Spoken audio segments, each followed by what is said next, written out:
Hello and welcome to another episode of Daily News. Today's video is about Australia defence end of MH370 hunt. Investigation continues.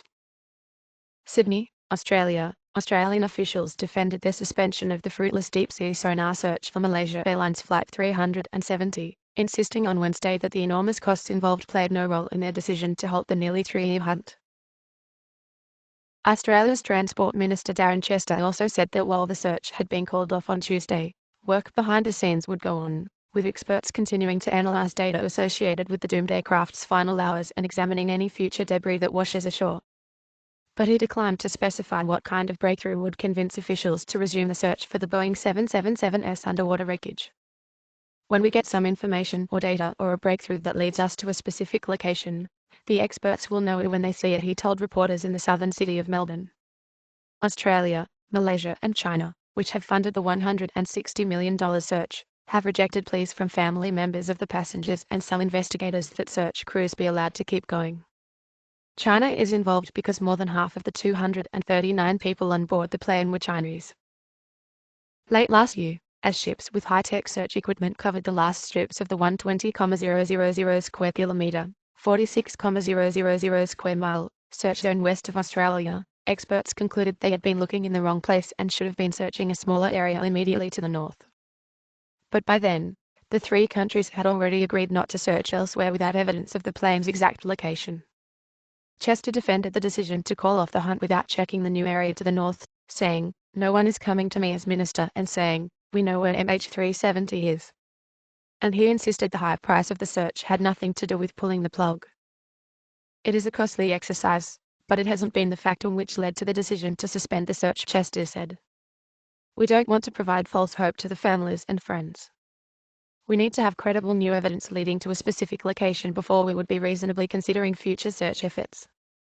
Officials are facing a no-win situation, the Transport Minister said in an interview with the Australian Broadcasting Corporation. Call off the search, he said, and disappoint those who want resolution to the world's greatest aviation mystery. Keep going, and face the wrath of taxpayers who have already spent millions of dollars with no result. The new 25,000 square kilometre, 9,700 square mile area to the north was determined with the help of drift modelling by Australia's Commonwealth Scientific and Industrial Research Organisation, which attempted to calculate where debris that has washed ashore on coastlines in the Western Indian Ocean originated. Chester said that drift modelling would continue, and experts will scrutinise any further debris that washes up. Investigators will also continue to refine the satellite data that led them to conclude the plane went down somewhere in the Indian Ocean after it vanished on a flight from Kuala Lumpur to Beijing on the 8th of March, 2014.